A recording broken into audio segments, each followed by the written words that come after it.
je réalise que la plupart du temps, nous n'avons ni été préparés, ni été équipés pour récolter des âmes. Alors qu'est-ce que nous faisons?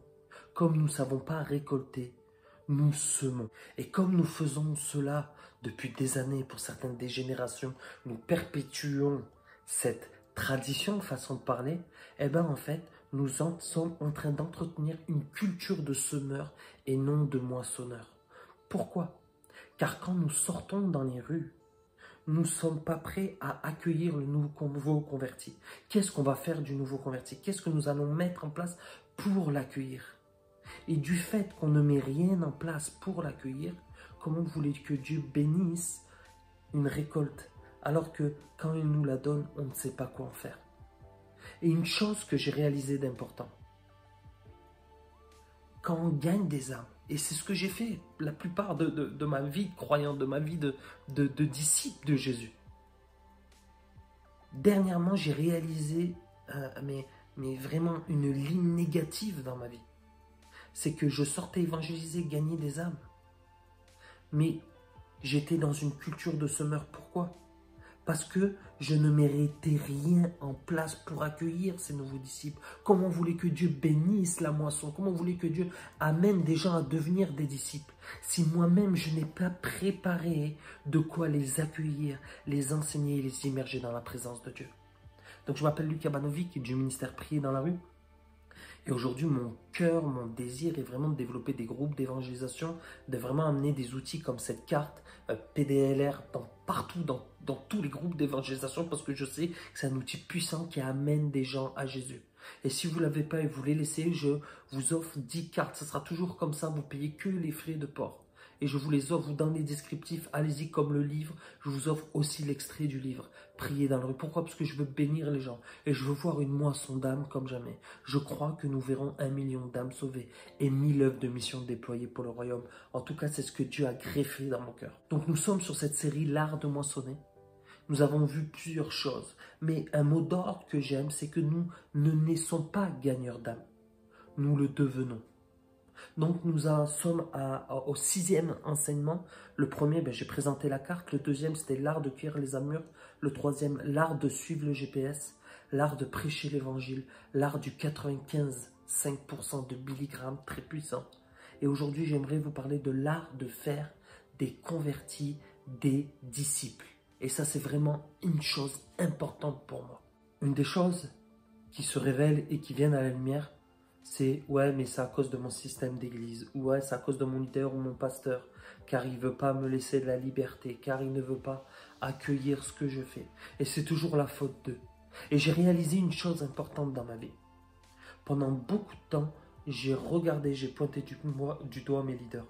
Et je dis « ouais, mais regarde, si on n'arrive pas à vivre ça, c'est à cause de toi, parce que tu ne mets pas ça en place, tu n'es pas prêt à accueillir ça. » Et en fait, j'étais négatif parce que j'étais en train toujours de juger. Et en fait, j'ai réalisé quelque chose. Si Dieu me permettait de voir ces choses-là, ce n'était pas pour juger, mais c'était pour devenir la solution dans ce sujet. Pourquoi? Parce que l'église parfaite existe, mais au moment où tu y rentres, elle devient imparfaite. Donc, une chose que j'aimerais vous dire dans cette vidéo, c'est que nous avons perdu l'attente de la récolte, car nous ne la voyons plus.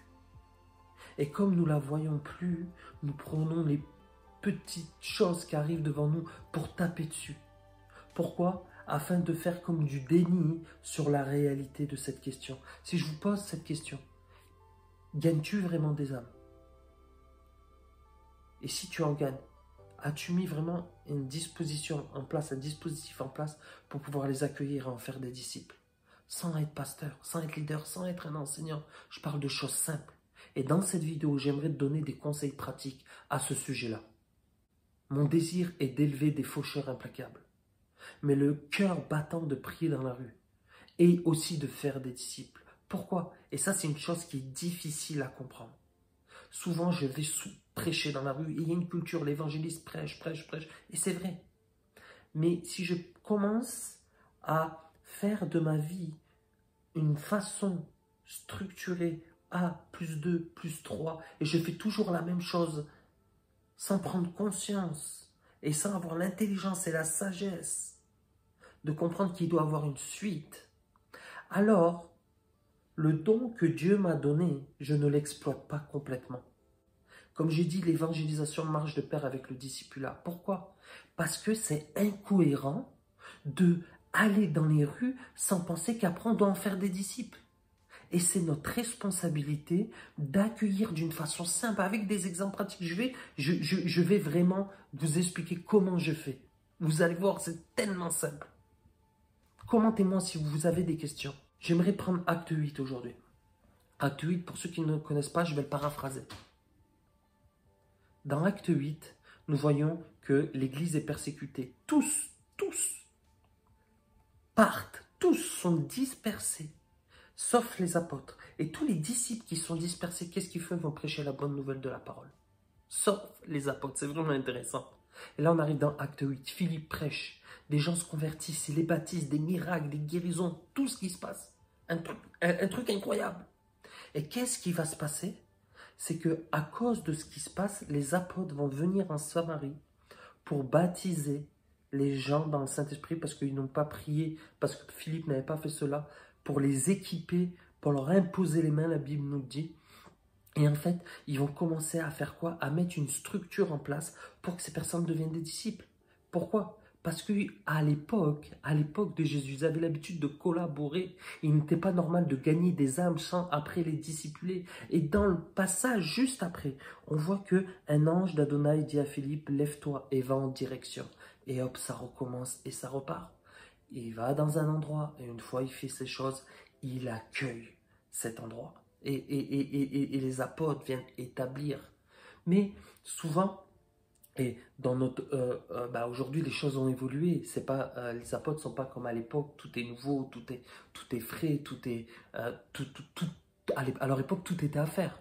Aujourd'hui il y a beaucoup de choses qui sont déjà mises en place. Une chose importante que j'ai compris et dans lequel j'aimerais vous donner des points, des clés. C'est que nous avons vu dans la vidéo d'avant que Philippe, 20 ans plus tard, il est devenu un évangéliste et il avait 4 filles vierges qui prophétisaient dans sa maison. Le modèle du discipulat était normal. Pourquoi? Parce que chacun avait la responsabilité de faire des disciples. Maintenant, ne confondons pas avec les ministères. Je ne dis pas que vous êtes un enseignant de la parole, je ne dis pas que c'est vous qui allez vous occuper en profondeur, qui allez les délivrer en profondeur. C'est possible, mais à une mesure. Pourquoi? Parce qu'on a un corps et on a besoin du corps tout entier. Voilà les conseils que j'aimerais vous donner. Donc, pour prendre l'exemple de cette dame que j'ai amenée à Jésus. Une chose que j'ai réalisée, c'est que chaque jour, regardez ce que j'ai écrit, chaque jour est un jour où vous permettez au diable de manipuler leur situation pour les éloigner davantage. Au lieu de cela, c'est important, quand ils viennent, vous avez leur numéro. La première chose à faire, c'est qu'il y a un combat de semences qui arrive. Le diable va vouloir arracher la semence. Vous connaissez la parabole des 4 terres. À ce moment-là, il y a un combat qui commence. Et ce combat, votre travail, ça va être faire ceci. J'ai mis, je leur enverrai un message et commencerai le combat, le processus de suivi. 2, immédiatement, je leur envoie des liens YouTube à regarder, des versets de la Bible, en faisant tout ce que je peux pour les aider à grandir. 3, j'essaierai également d'obtenir une réunion de première étape, un rendez-vous de première étape dès que possible. S'ils ne répondent pas à mes textos, je les appelle. 4, là c'est la prochaine étape, c'est un rendez-vous de première étape peut ressembler à tout ce que vous voulez. Une tasse de café, un croissant, un jus, peu importe. Vous allez boire un café avec elle en ville. Vous vous réunissez à un endroit. Une fois que vous êtes réunis à cet endroit, alors que vous parlez, vous prenez du temps avec la personne, mais arrivé un moment, il faut revenir sur l'évangile. Donc, je posterai aussi, et vous pouvez le voir sur la plateforme Près dans la rue, je prêche l'évangile en 10 minutes. Vous devez savoir prêcher l'évangile avec la carte simplement, qui amène des gens en 5 minutes, mais après, il faut accueillir et asseoir l'évangile dans la vie des personnes. Donc, il va falloir partager plus profondément et leur faire prendre conscience qu'est-ce que c'est de suivre Jésus. Parce que nous voulons faire des vrais disciples, des gens qui abandonnent le péché, qui suivent Jésus. Donc, une fois que vous avez bu ce café, vous avez assis l'évangile, de suite, qu'est-ce que vous faites? Vous donnez un autre rendez-vous. Un rendez-vous à la maison. Nous, personnellement, voilà comment on fait avec nos groupes. on fait Shabbat. Alors, on ne fait pas de Shabbat religieux. On dit Shabbat, c'est un moment où on sort tous sur la table, c'est un moment convivial. On invite les personnes, pour vous donner un exemple. Donc, ils viennent, on assoit l'évangile et disent, si tu veux, on va aller plus loin. Le vendredi, on mange tous ensemble, c'est vraiment un temps convivial. Et ce vendredi-là, première chose qu'on arrive, quand ils arrivent, on les sert, on les honore. Vraiment l'hospitalité, qui ressentent l'amour dans notre maison. Une fois on a bu ce coup, soit on va à table, soit c'est un apéro dînatoire, peu importe. Et là, à ce moment-là, on commence à faire un tour de table, à rendre grâce à Dieu durant cette semaine. Qu'est-ce qui s'est passé? Et une fois qu'on a rendu grâce à Dieu, on essaye, on bouge avec le Saint-Esprit. Et une des choses que j'ai réalisées, c'est que souvent quand on a des nouveaux convertis, on fait que parler. Pourquoi? Parce qu'on pense que le Saint-Esprit ne peut pas faire les choses de lui-même. Et nous sommes sans cesse en train de combler un vide. Ne comblez pas un vide. Laissez le Saint-Esprit opérer. Et une fois que vous avez rendu grâce, chacun a rendu grâce, posez des questions simplement et demandez si des personnes ont des besoins. Et là, vous commencez à prier pour les personnes. C'est simple ce que je vous dis. Et là, il va naître des questions, c'est un tour de table. Il va naître des sujets. Et là, vous y répondez simplement. Et ça, c'est une bonne stratégie. Pourquoi? Parce que faut comprendre que faut faire des convertis des amis.